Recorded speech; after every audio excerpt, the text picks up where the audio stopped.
감사합니다. 복된 주님의 날에 우리가 주를 예배할 수 있어서 감사하고 믿음으로 구별한 예물을 주께 드리나이다. 하나님, 주의 사랑하는 권속들이 이 땅에 주의 나라가 임하기를 간절히 소망하고 하나님의 은혜를 깨달아 감사하며 드리오니 예물이 주님 나라에 합당하게 쓰여지고 하나님의 기뻐하시며 연락하시며 복 내려 주시기를 바랍니다. 오늘 시작하여 한 주간 주어진 삶을 살아갈 때 우리 삶이 믿음 안에 있기 원합니다. 보고 듣고 말하고 행동하는 게 믿음으로, 그래서 하나님의 영광이 드러나고 그리스도의 향기를 바라게 되기 바랍니다. 그리스도의 십자가를 묵상하는 고난주간에 하나님, 우리가 구제하며 전도하며 기도하기를 힘쓰는 한 주간 되게 하여 주옵소서. 고난주간 특별 새벽 기도회가 이번 주간에 열리는데 온 교회가 하나 되어 기도를 깨우는 시간이 되기를 원합니다. 예수님 이름으로 기도하옵나이다. 아멘.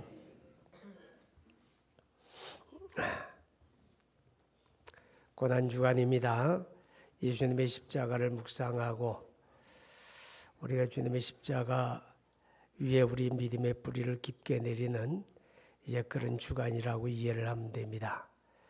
경건 생활에 힘쓰시고 특별히 우리 특별 새벽 기도회에 함께 할 수 있기 바랍니다. 새벽 기도회에 함께 안 하실 분, 안 하실 분들은 방법을 내가 생각해냈는데 한 주간 동안 금식을 시켜야 되겠어요. 금식을 하든지 새벽 기도를 나오든지 둘 중에 하나를 선택을 해야 하지 않을까, 그런 생각이 듭니다. 전통적으로 고난주간엔 되게 금식을 하죠. 금식하면서 기도하고 주님의 십자가를 묵상하게 되는데 유대인의 금식은 두 종류로 나누어져요. 성경에 보면 항상 주야에 이렇게 표현을 될 때는 24시간을 말합니다. 가령 노아 홍수 때 비가 40일을 내렸는데 밤낮으로 40일 그렇게 표현을 하죠. 또 모세가 시내산에 올라가 하나님 앞에 40일간 머물 때 주야에 그렇게 표현을 합니다. 예수님이 공생을 시작하실 때 광야에 나가서 40일 동안 줄이시는데 그 주님이 줄이시는 내용도 밤낮 40일 동안 이렇게 밤낮이란 단어가 들어가요. 근데 이제 유대인들이 보통은 이제 일주일에 1회 2번씩 금식하고 이렇게 표현할 때는 그 1회 2번 금식하는 건 밤낮이란 표현이 안 들어가죠. 그럴 때는 이제 주로 이제 낮 동안에 금식을 합니다. 이슬람 사람들이 라마단이라고 하는 기간 동안에 해가 있는 동안에 음식을 먹지 않는 것과 같은 의미입니다. 그런데 이제 금식 자체의 의미를 두기보다 우리가 기도하는데 더 의미를 두는 게 옳겠다는 것입니다. 내가 목마르다라고 하는 표현은 예수님이 십자가에 달리셔서 6시간 동안 고통을 당하시면서 그 가운데 7마디 말씀을 남기셨죠. 그 7마디 말씀 가운데 5번째가 내가 목마르다, 그런 말씀이 됩니다. 목말라 보셨습니까? 죽을 만큼 목말라 본 일이 있을까요? 우리 삶에서? 그런데 예수님께서 여기서 목마르다 이렇게 이야기할 땐 그냥 조금 목마른 정도가 아니라 우리가 어떤 그 가스펠송 가사에 보니까 타는 목마름이라는 표현이 있던데 바로 그런 의미죠. 십자가에 달리셔서 양손과 발에 못을 박잖아요. 쇠못을 박고 그러면 뼈가 으스러지고 살이 찢어지고 그리고 물과 피가 다 쏟아지죠, 그죠? 그리고 이제 이 십자가에 매달려서 이 팔레스타인의 한낮에 온도 한 40도 가까이 올라가요. 그늘이 있는 것도 아니고 천지 중에 매달려서 6시간 동안 물과 피를 쏟는 그 고통의 절정, 그 절정에 내뱉는 마지막 말이 바로 내가 목마르다, 그런 겁니다. 그러니까 주님의 목마름이라고 하는 것은 우리가 상상을 하기 어려운 그런 거죠. 예수님의 공생애는 고난으로 시작해서 고난으로 마무리가 됩니다. 앞서서 말씀드렸지만 예수님의 공생애가 세례 요한에게 세례를 받으시는 것으로부터 시작이 됐는데, 세례를 받으신 다음에 바로 성령에게 이끌려 광야로 나가죠. 광야에서 40일 동안 밤낮으로 줄이시게 됩니다. 그럼 광야 그러게 되면 마실 물도 없잖아요. 그죠? 또 피할 그늘도 없어요. 거기서 40일을 금식하며 기도하며 계신 거예요. 그러니까 그 40일 동안 광야의 금식이라고 하는 건 어떤 의미인가 하면 목숨을 거는 일이죠. 목숨을 걸지 않으면 할 수가 없는 일이에요. 그러니까 예수님의 공생애가 그렇게 목숨을 거는 40일간의 광야 금식으로 시작을 해서 그 공생의 마지막은 십자가에 달려서 목숨을 잃는 고난으로 끝나게 되는 거죠. 자, 이렇게 예수님이 엄청난 고난을 이제 당하셨는데, 어떤 사람들은 생각하기를 예수님은 근본 하나님이시니까 하나님이신 그분이 당하는 고난은 우리가 겪는 고난과는 조금 다르지 않을까, 이렇게 생각하는 사람들이 더러 있다는 거지요. 여러분, 예수님은 우리와 똑같은 사람으로 오셨습니다. 그렇게 믿으세요? 말씀이 육신이 되어 우리 가운데 거하심에 우리와 똑같은 육체를 입은 사람으로 이 땅에 오셨다, 그런 뜻입니다. 그는 근본 하나님의 본체시나 하나님과 동등됨을 취할 것으로 여기지 아니하시고 오히려 자기를 비어 종의 형체를 가져 사람의 모양으로 나타나셨음에, 우리와 똑같은 사람으로 오신 거예요. 우리와 똑같은 사람으로서 그가 십자가에 달리셔서 살과 피를 찢으시고 고통을 당하셨다. 우리가 그것을 잊으면 안 됩니다. 자, 여러분, 예수님이 그리스도로서의 조건을 우리가 이야기할 때 그는 반드시 사람이어야 한다, 그런 이야기하죠. 반드시 사람이어야 한다.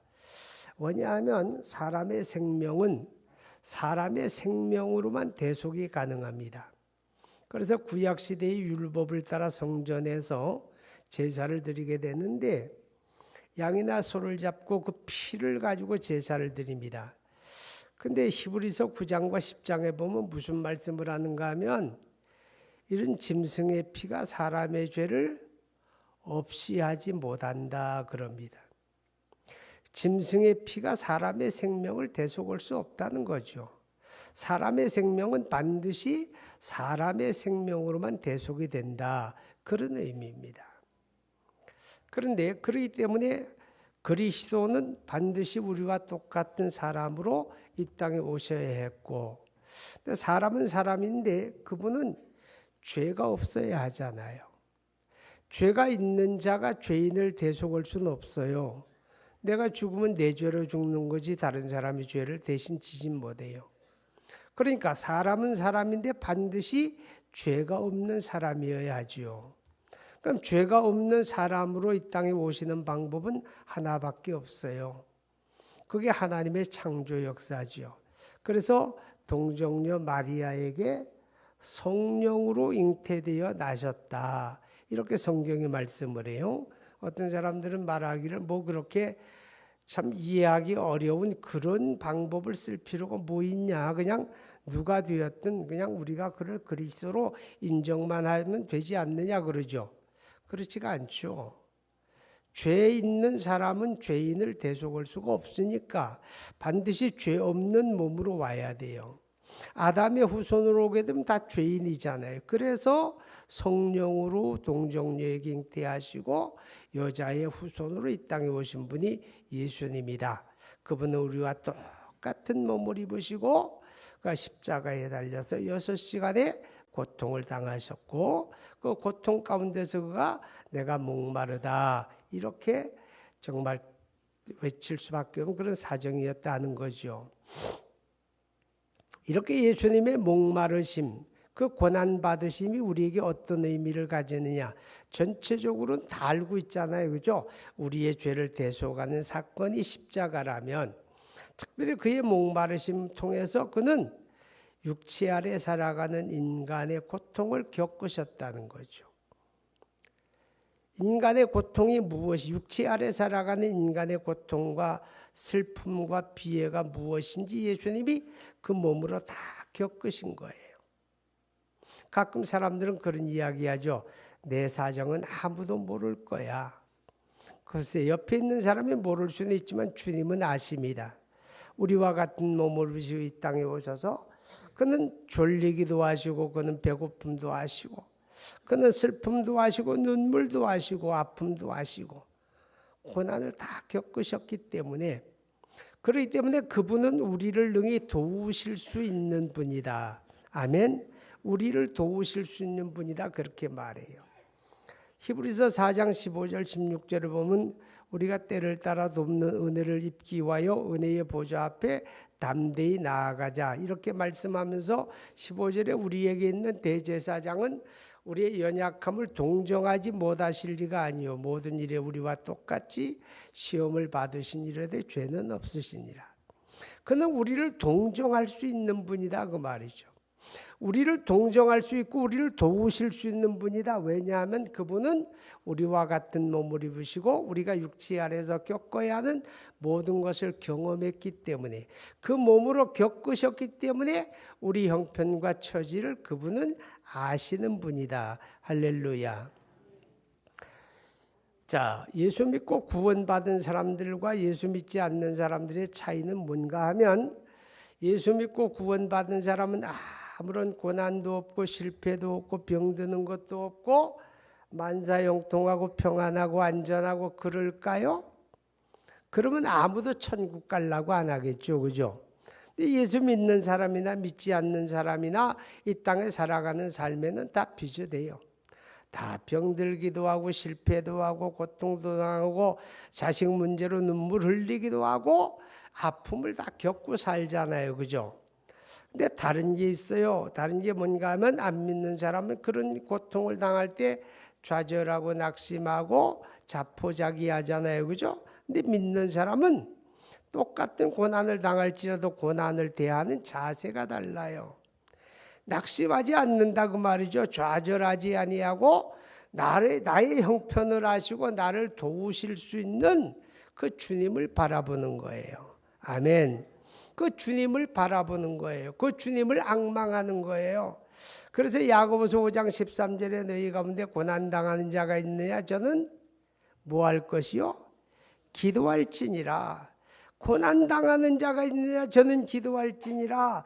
누구에게? 그분은 내 형편을 아시고 나를 도울 수 있는 분이기 때문에 우리가 그분의 도움을 바라보고 기도할 때 주님은 우리로 하여금 감당하게 하시는 거죠.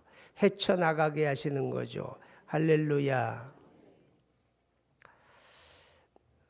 노먼 필 박사라고 하는 분이 있어요. 이분이 그 긍정적인 사고에 대해 아주 그 고전적인 교과서적인 그런 사람인데, 이분이 어느 날 이 후두염이 걸려가지고 목소리도 잘 안 나오고 힘드는데 자기 친구 의사한테 이제 갔어요. 가서 검진을 받았는데 그 친구 의사가 하는 말이 친구야, 당신 요새 뭐 힘든 일이 있냐, 근심하고 걱정하는 일이 있냐, 이렇게 묻는 거예요.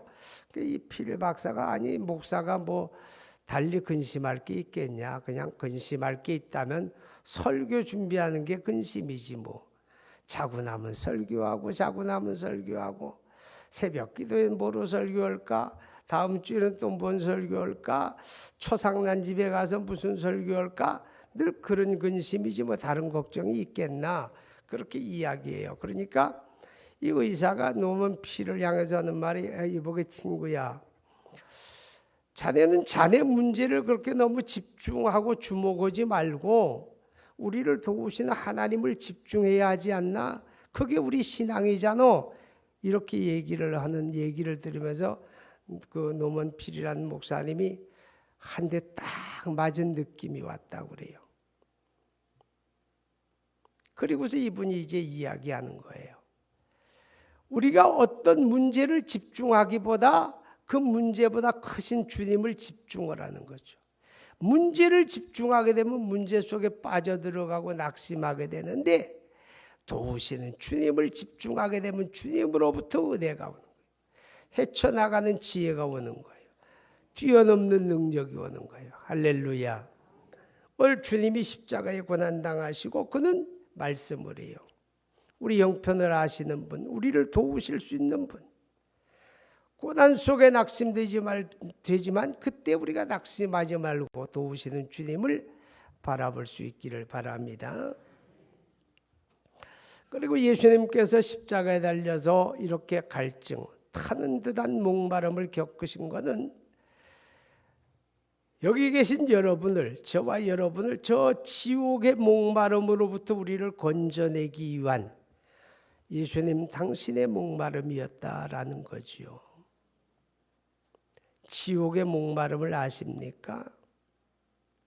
지옥의 목마름. 오늘 아침에 제 아내가 그런 이야기 하더라고요. 이제 미사 저쪽에 예배하러 가는데, 태워서 가는데, 한 30분 이상을 어떤 분의 전화를 받았는데, 그분이 자기가 지금 죽으려고 준비하고 마지막 전화했다고 그런 얘기를 하더래요. 그래서 죽지 말라고, 당신 죽으면 지옥 간다 그러니까 그분이 하는 말이, 내가 지금 사는 게 지옥입니다. 그래서 죽으려고 그래요. 그러더래. 아직 지옥을 맛도 못 본 거죠. 지옥이 그만만 하면 다 가게. 지옥이 어떤 곳이냐? 누가복음 16장에 보면요, 부자와 나사로, 거지 나사로의 죽음에 대한 이야기가 나와요. 부자는 죽어서 지옥불에 들어가고 거지 나사로는 낙원에 들어갔잖아요. 근데 부자가 눈을 들어보니까 저 건너편에 낙원이 보여주고 거기 아브라함이 보여주고 거기 자기 문간에 얻어먹던 거지 나사로가 안식을 얻는 모습이 보여주는 거예요. 그러니까 어느 말이, 아버지 아브라함이요, 그 나사로를 내게로 좀 보내주세요. 나 여기서 이 불구덩이 속에서 목이 타고 혀가 지금 말려 들어가고 견딜 수가 없는데 나사로의 손끝에 물 한 방울만 찍어다가 내 혀를 서늘하게 해주세요. 이렇게 요청을 해요. 지옥이 불구덩이고 그 지옥은요, 말로 할 수 없는 목마름이 있잖아요. 얼마나 목이 타면 나사로의 손끝에 매달린 물 한 방울이 그리워지는 곳, 거기가 지옥이에요. 여러분, 그러기 때문에 그 부자가 이런 마지막 요청이 뭡니까? 그럼 나사로를 저 세상에 좀 보내주세요. 거기 지금 잘 먹고 잘 살면서 예수 믿지 않는 내 형제들이 있는데 그들에게 이 사실을 알려서 제발 그들이 여기만은 오지 않게 해주세요. 제발 그들이 여기만은 오지 않게 해주세요. 이 불구덩이에만은 오지 않게 해주세요. 그런 요청을 하잖아요. 그죠? 바로 그 지옥불, 그 고통스러운 목마름으로부터 저와 여러분을 건져내기 위해서 우리 주님이 십자가에 달리셔서 타는 듯한 그 목마름의 고통을 겪으셨다라고 하는 것입니다. 여러분, 그렇기 때문에 이 고난주간에 우리가 주님의 십자가를 묵상하면서 무슨 생각해야 하는가 하면 지옥은 가지 말아야 되겠다, 이 생각할 수 있기 바랍니다. 그 지옥은 가지 말아야 되겠다. 죄와 심판, 그 결과로 주어지는 그 지옥이 얼마나 무서운가라는 것을 우리가 잘 깨달아야 돼요. 그게 그렇게 고통스럽지 않다면 주님이 십자가에 그렇게 고통스럽게 고난당하실 이유가 없었다라는 것이 되어집니다. 예수님이 십자가에 달려 그 목마름의 고통을 호소하심으로 그는 우리에게 영원한 생명의 물을 마시우게 되었다는 겁니다. 할렐루야. 자, 예수님은 자신을 생명의 물로 여기셨죠. 그래서 요한복음 4장에 보면 수가성 우물가에서 한 여인을 만나 그 여인을 전도하시면서 하는 말씀이에요. 내가 너에게 물 좀 달라. 그러니까 여자가 대뜸 하는 말이, 당신은 유대인 남자이면서 어떻게 사마리아 여자에게 물 달랍니까? 이렇게 퉁명스럽게 들이받죠. 그때 예수님이 그 여인에게 하는 말이, 지금 당신에게 물을 좀 달라 하는 그 사람이 누구인지 당신이 알았더라면 당신은 그에게 구하였을 것이요, 그는 너에게 영생의 물을 주었을 것이다. 이렇게 말씀을 합니다. 예수님이 이 땅에 오신 이유가 우리에게 영생의 물을 마시우게 하기 위해서 오신 거예요. 할렐루야. 그래서 요한복음 6장 54절 55절을 보니까 예수님이 말씀하지요. 나는 하늘에서 내려온 생명의 떡이다. 나를 먹는 자는 다시는 목마르지 아니하고 배고프지 않을 것이다. 내 살은 참된 양식이요 내 피는 참된 음료로다. 예수님이 생명의 물이 되시는 거예요. 십자가에 달리셔서 그가 피를 흘리심으로 우리에게 영생의 물을 마시우기 위하여 그가 그 목마름의 고통을 겪으셨다. 그렇게 말씀을 하고 있습니다. 사람들은 이 땅에 살아가면서 나름대로의 목마름이 다 있어요. 갈증이. 어떤 사람은 건강에 목마름이 있어가지고 그냥 건강에 푹 빠져 살아. 건강 그러면 눈이 번쩍하는 것 같아요. 어떤 사람은 돈에 많이 목말라요. 그래서 네 거도 내 거, 내 거도 내 거 그러다가 그냥 어디 가더라고. 또 어떤 사람은 권력에 목말라가지고 온갖 불의불법 다 하다가 또 아주 부참하게 끝나기도 하고, 세상 영광에 목마른 사람들 온갖 것에 목말라 사는데, 여러분 그런 목마름이라고 하는 건 이 땅에서 우리가 어떤 방법을 찾을 수가 있어요. 그죠? 그래서 어느 정도 해소가 가능하지만 우리가 느끼지도 못하는 목마름인데 그건 뭐냐? 생명의 목마름이에요. 생명의 목마름. 이거는 해결할 방법이 없어요. 이 세상에서. 돈을 벌어도 생명의 목마름은 해결이 안 되는 거예요. 권력을 가져도 생명의 목마름은 해결이 안 되는 거예요. 이건 오직 예수님만 해결해 주는 거예요. 아멘. 예수님만 해결해 주는 거예요. 그래서 그 예수님이 십자가에 달리셔서 피 흘리시고 물을 쏟으시고 갈증을 겪으시고 타는 목마름을 겪으심으로 우리에게 영생의 물을 마시우게 하는 분이죠. 어떻게 마십니까? 하나님이 세상을 이처럼 사랑하사 독생자를 주셨으니 이는 그를 믿는 자마다 멸망치 않고 영생을 얻게 하려 하심이라. 오직 예수 믿음으로 영생의 물을 마시는 줄로 믿습니다. 다른 방법 없어요. 다른 길이 없어요. 다른 방법이 없어요. 다른 사람이 없어요. 오직 예수밖에 없어요. 아멘. 예수님만이 우리에게 영생의 물을 마시우게 하는 분이지요. 온갖 소리 다 해도, 온갖 것을 다 보여주어도 예수 외에 다른 길은 없어요. 예수밖에 없어요. 할렐루야. 이 고난절에 우리가 주님의 십자가 묵상하면서 우리는 예수 십자가 잘 붙잡아야 돼요. 아멘. 그게 예수 믿는 믿음이에요. 십자가의 도가 멸망하는 자들에게는 어리석은 것이지만 구원 얻는 우리에게는 하나님의 능력이라. 아멘. 십자가가 우리를 구원하는 능력이에요. 예수의 십자가가 우리 삶에 승리하는 능력이에요. 예수 십자가 딱 붙잡으면 흔들릴 필요가 없는데 십자가 붙잡지 않으니까 온갖 이단 사설에 마음이 뺏기고 흔들린다 그 말이죠. 십자가밖에 없다고 말하잖아요. 성경에 예수 십자가밖에 없다고. 할렐루야. 우리는 예수 십자가 붙잡고 십자가에 우리 믿음 뿌리를 잘 내리셔야 돼요. 히브리서 10장 22절에 보니까 이런 말씀이 있어요. 너희가 몸을 맑은 물로 씻었으니 이제 참마음과 온전한 믿음으로 하나님 앞에 나아가자. 자, 하나님 앞에 나아가자라는 말은 예배예요. 예배는 하나님 앞에 나아가는 거예요. 아멘. 하나님 앞에 예배하는 거예요. 그런데 어떻게 예배하느냐? 참마음과 온전한 믿음으로 그랬어요. 참마음이 뭐예요? 참마음. 이 참마음이라고 하는 거는 나누어지지 않은 마음을 뜻해요. 야고보서 4장에 보게 되면 두 마음을 품은 자들아 너희 마음을 성결하게 하라 그랬어요. 아니 두 마음을 품었으면 마음을 하나 되게 하라 이렇게 써야 이게 문법에 맞지 않아요? 근데 두 마음을 품은 자들아 너희 마음을 성결하게 하라 그랬어요. 두 마음이 악하다는 거예요. 이 두 마음이 뭐예요? 예배하러 나왔는데 한 자락은 여기 있고 한 자락은 집에 있고 이렇게 나누어지면 안 돼요. 예배는 전심전력, 아멘, 온 마음을 다해서 예배해야 하는 거예요. 할렐루야. 온 마음을 다합시다. 집 생각하지 맙시다. 다른 약속 생각하지 맙시다. 한 12시 반에 끝나도 잔소리 안 해야 돼요. 그게 온 마음을 다하는 거야. 그 다음에 온전한 믿음으로 그랬거든요. 예배자가 온전한 믿음으로 예배를 해야 하는데 이렇게 되면 약간 의문이 생겨요. 믿음이 어느 정도 되면 온전할까? 여러분 그런 의문 안 들어요? 내가 이만큼 믿으면 온전한 건가?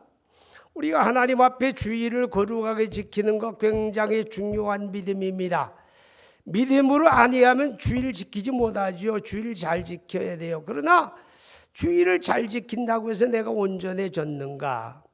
또 우리가 소득의 11조를 하나님 앞에 드리는 게 신앙의 척도예요. 아주 중요한 거예요. 그러나 내가 11조를 잘 드린다고 해서 내 믿음이 온전함에 이르렀는가? 새벽 기도하는 게 아주 중요하고 귀한 일이지만 내가 새벽 기도 잘한다고 해서 내가 믿음이 온전해졌는가? 아니면 하나님의 교회에 직분을 가지는 게 귀중한 일이지만 직분이 커졌다고 해서 믿음이 온전해졌는가? 아니지요, 그죠? 우리 스스로는 어떤 것을 해도 온전해지질 못해요. 우리 자신 나 스스로는 결코 온전해질 수가 없어요. 여러분도 그렇고 저도 그렇고 우리에게는 연약함도 있고 부족함도 있고 다 있잖아요, 그죠? 다 있어요. 우리가 온전한 믿음으로 하나님 앞에 나아가는 방법이 우리에게 없을까요? 우리는 다 연약하고 부족해도 뭐만 붙잡으면? 예수 붙잡으면, 아멘. 예수 십자가 붙잡으면 순간 온전해지는 거예요. 세상의 모든 걸 다 하는 것 같아도 예수 십자가를 놔버리면 우리는 온전할 수가 없어요. 그러니까 예배하는 사람은 자기 의와 자기 경건을 가지고 하나님 앞에 나가려는 자들이 아니라 예수 십자가 붙잡고 나가는 거예요. 아멘. 예수 십자가 빼버리면 하나님 앞에 예배가 안 된다 그 말이에요. 예수 십자가 빼버리면 하나님하고 아무 관계가 이루어지질 않는다는 말이에요. 오직 예수 십자가 붙잡아야 돼요. 여러분도 그렇고 저도 그렇고 그래야 나와 하나님의 관계가 이루어지고 우리 예배가 하나님 앞에 예배가 되어지는 거죠. 기억합시다. 우리 고난주간에 주님 십자가 묵상하면서 그분이 나를 저 지옥 불구덩이에서 건지기 위하여 그가 목마르셨구나. 나에게 하늘 영원한 생명의 물을 마시우기 위해서 그가 그 고난을 당하셨구나. 그가 나의 고통과 고난 가운데 나를 도우시기 위해서 십자가의 고난 당하셨구나. 이거 묵상하시기 바랍니다. 그리고 주님의 십자가 위에 여러분의 신앙의 뿌리를 굳게 내리시기를 주의 이름으로 축복합니다. 기도합니다.